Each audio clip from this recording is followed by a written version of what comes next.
اور یتیم کے مال کے پاس بھی نہ جانا مگر ایسے طریق سے کہ بہت ہی پسندیدہ ہو،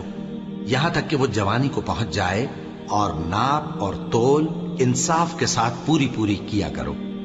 ہم کسی کو ذمہ دار نہیں بناتے مگر اس کی طاقت کے مطابق،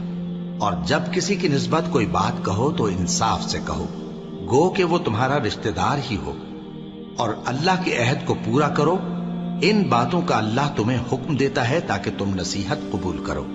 اور یہ کہ میرا سیدھا رستہ یہی ہے تو تم اسی پر چلنا، اور دوسرے رستوں پر نہ چلنا کہ ان پر چل کر اللہ کے رستے سے الگ ہو جاؤ گے۔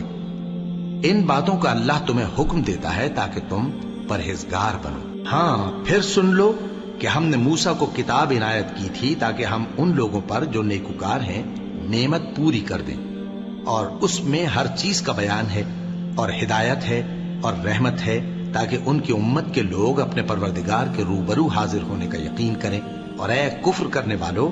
یہ کتاب بھی ہم ہی نے اتاری ہے برکت والی، تو اس کی پیروی کرو اور اللہ سے ڈرو تاکہ تم پر مہربانی کی جائے۔ اور اس لیے اتاری ہے کہ تم یوں نہ کہو کہ ہم سے پہلے 2 ہی گروہوں پر کتابیں اتری ہیں اور ہم ان کے پڑھنے سے بے خبر تھے، یا یہ نہ کہو کہ اگر ہم پر بھی کتاب نازل ہوتی تو ہم ان لوگوں کی نسبت کہیں سیدھے رستے پر ہوتے۔ سو اب تو تمہارے پاس تمہارے پروردگار کی طرف سے دلیل اور ہدایت اور رحمت آ گئی ہے، تو اس سے بڑھ کر ظالم کون ہوگا جو اللہ کی آیتوں کی تکذیب کرے اور ان سے لوگوں کو پھیرے۔ جو لوگ ہماری آیتوں سے پھیرتے ہیں،